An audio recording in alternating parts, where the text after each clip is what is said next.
Bună, Balanță, și mă bucur să te am aici alături de mine. Aceasta este citirea ta pentru următoarea perioadă, bineînțeles. În același timp poate fi tratat și ca un mesaj atemporal. Și ce faci tu, draga mea Balanță? Cum îți este energia în această perioadă în care urmează luna plină în Pești, această perioadă așa mai nepătrunsă și mai plângăcioasă și mai visătoare și ne poartă așa peste tot Neptun. Hai să văd mesajul tău. Care este mesajul pentru tine, Balanță? Mesajul pentru Balanță din acest oracol. Luna nouă în zodia Fecioară. Ai încredere că totul va fi bine. Să ai încredere că totul va fi bine. Luna nouă în zodia Fecioară cred că a fost pe 3 septembrie, nu? Și uite, foarte interesant faptul că avem și ultimul pătrar de lună tot în zodia Fecioară. Fii atent la detalii. Și energia aceasta a Fecioarelor este foarte atentă la detalii. Este o energie care analizează și despică firul în mii de bucăți. Ok, poți să ai de a face cu o astfel de energie a unei persoane cu marcaje puternice pe această zodie. De asemenea, și tu poți să preiei din această energie și ți se sugerează, ai încredere că totul va fi bine. Ok, hai să vedem tarotul ce ne spune, ce sau cu ce situație te confrunți tu, care este situația Balanței. Roata norocului, foarte interesant, și văd aici muza de voce, adică regele de spade este acest card de la baza pachetului. Roata norocului vine cu schimbări. Adevăr care aduce schimbare în viața ta.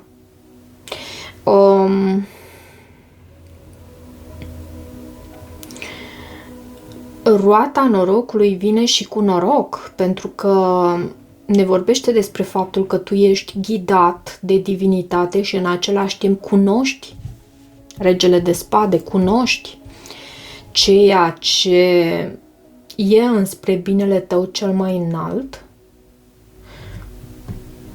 Regele de spade împreună cu această carte Roata norocului vin cu o energie așa mai foarte centrată pe mental, pe inteligență, pe adevăr, pe argument, pe logică și mai puțin în planul acela al emoțiilor.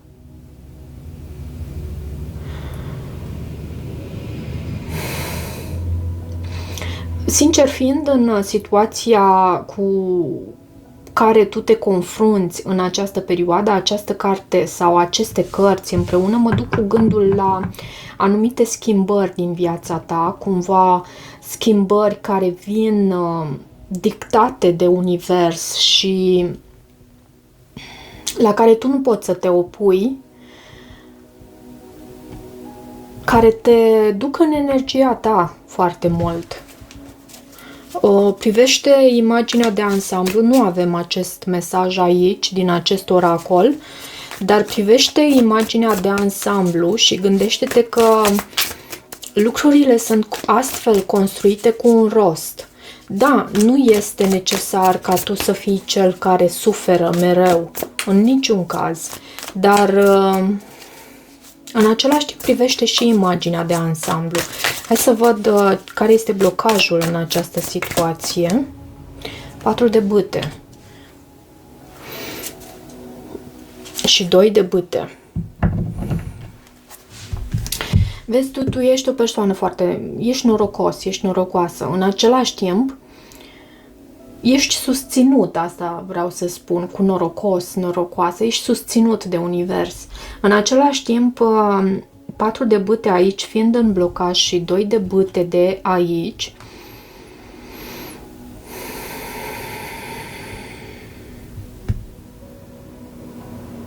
te afli cumva la o răscruce de drumuri și parcă stabilitatea îți este...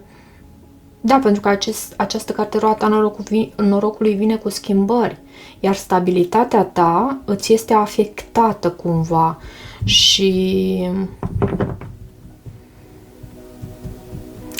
nu prea te lași dus de valul acesta de energie adus de roata norocului. Ok, ce avem în subconștientul tău pentru balanță? 9 de bâte. Da, același lucru pe care l-am spus până acum. Parcă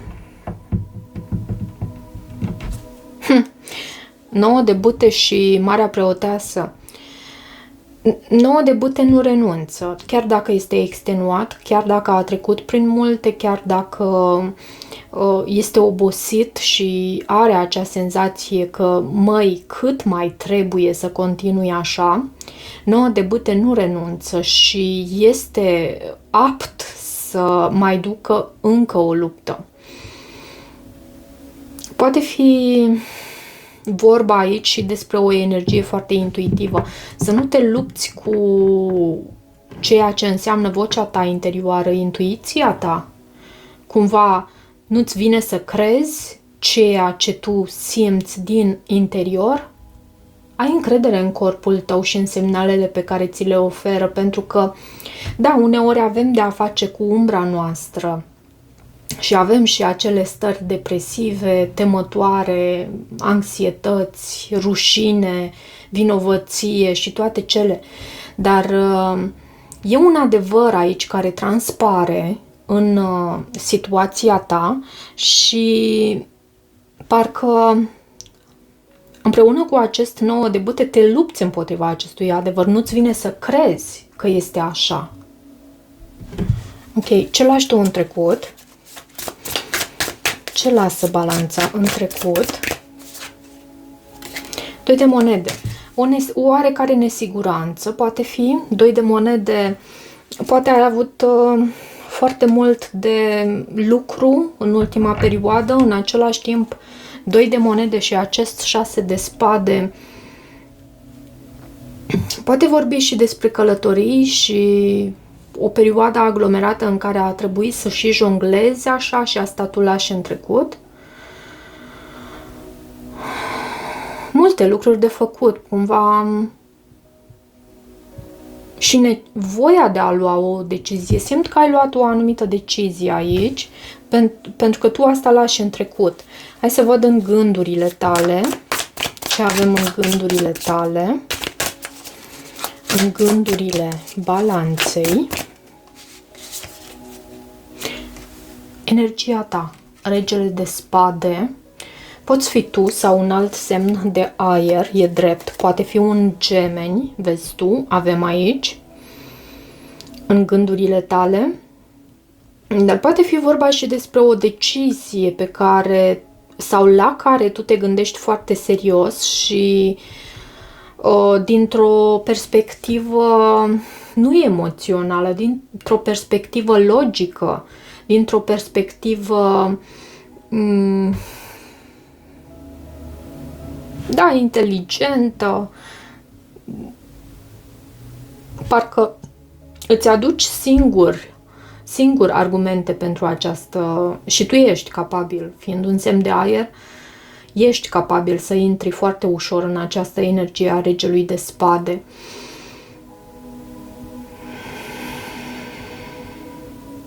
Regele de spade mai vorbește și despre acea energie, poate a unei instituții, poate fi a unei persoane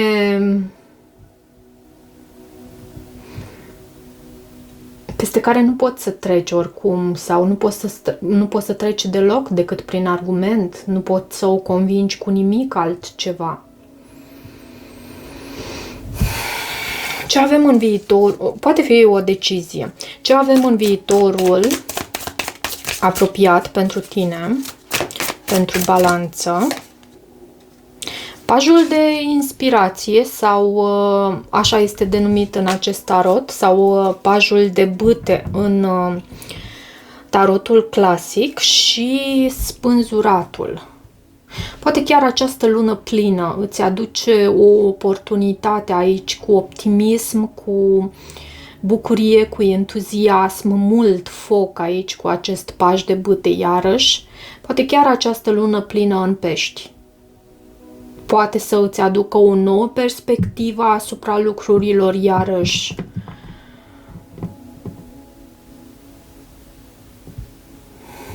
Ok. În sfatul și în același timp starea ta emoțională, ce avem aici?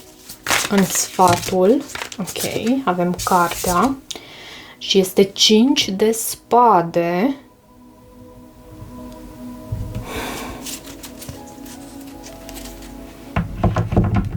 De spade și aici muza de monede sau regele de monede.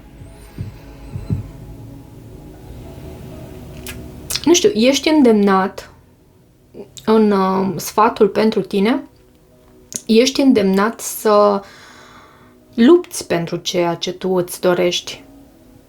Poate fi un semn de pământ, da, cu acest rege de monede, ceva ce se mișcă destul de încet în viața ta, iarăși poate fi o situație, o afacere, poate fi vorba despre abundența ta, dar ești îndemnat să lupți. Hai să mai văd o carte. De ce acest 5 de spade în sfatul pentru tine sau starea ta emoțională? Îndrăgostiți din nou și puterea.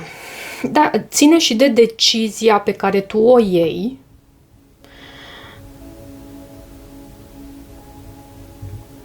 Cumva hotărăști tu să lupți pentru ceea ce îți dorești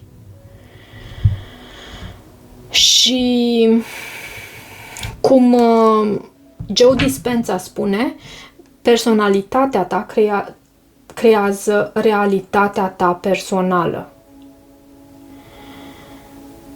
Schimbă ceva.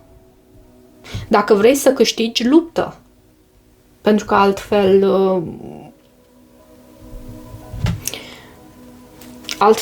nu ai cum. Ok.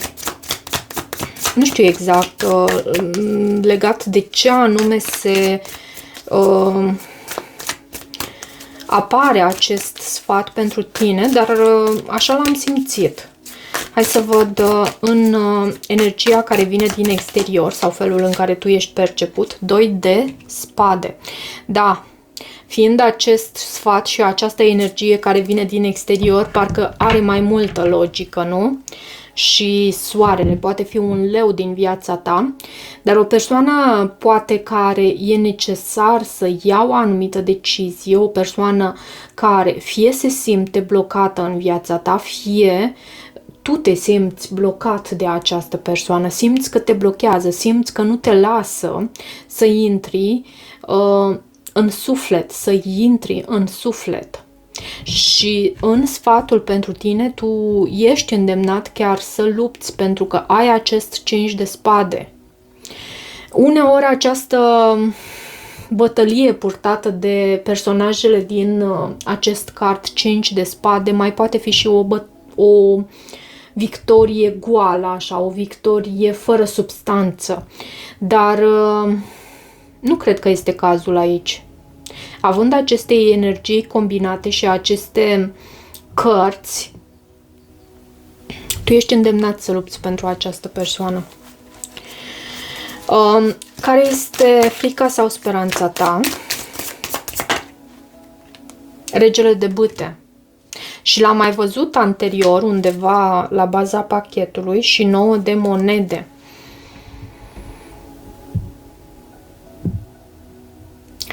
Regele de bâte poate vorbi despre o altă persoană, poate acel leu sau berbec săgetător sau despre o persoană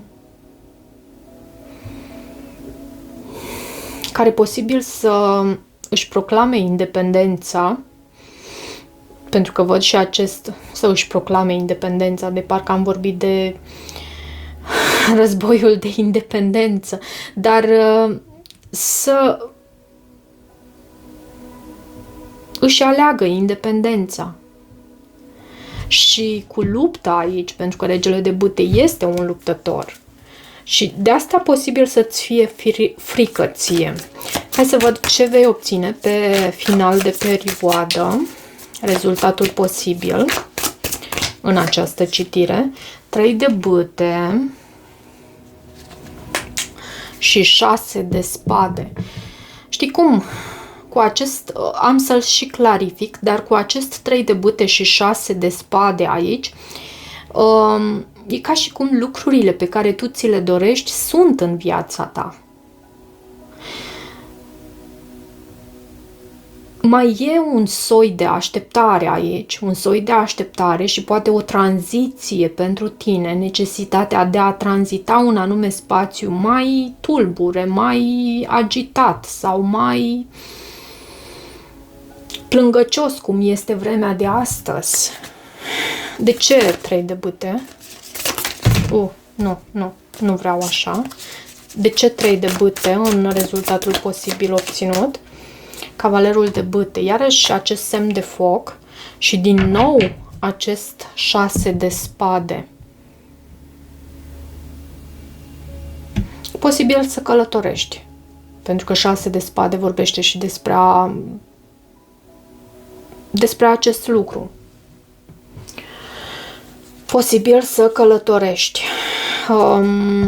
Ceva ce îți aprinde focul interior cu acest cavaler de bâte. Mai poate fi implicat și un semn de foc, aici un săgetător în mod specific sau un leu berbec. Dar e ceva ce tu aștepți, e ceva ce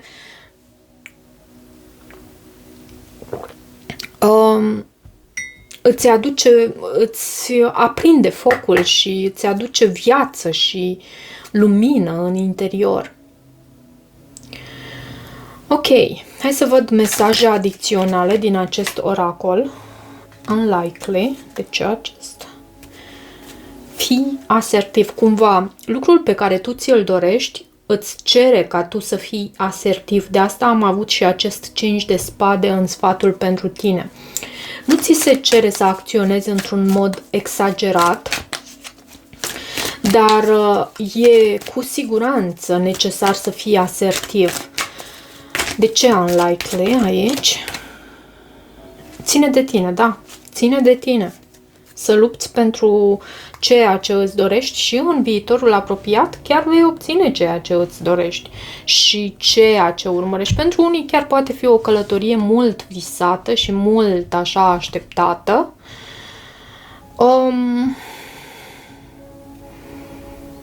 E și o energie aici cu acest 5 de spade în care tu îți dorești cu orice preț să câștigi, dar în același timp ți se sugerează să ai încredere că totul va fi bine. Gândește dacă simți lucrul acesta necesar, dar și acționează. Ok. Cam atât pentru astăzi, dragii mei.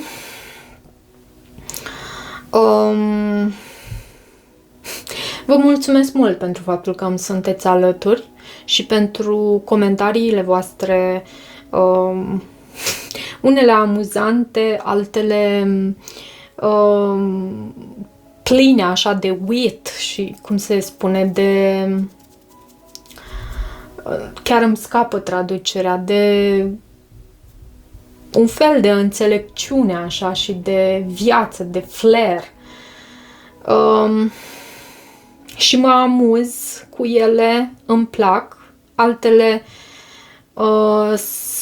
îmi anunță persoane așa puțin mai triste și care trec prin perioade mai solicitante din viața lor și iarăși le îmbrățișez. Dacă chiar rezonați cu aceste mesaje, nu uitați să vă abonați să mai treceți pe aici. Pentru citiri personale găsiți detalii în descriere și ne vedem curând. Vă pup!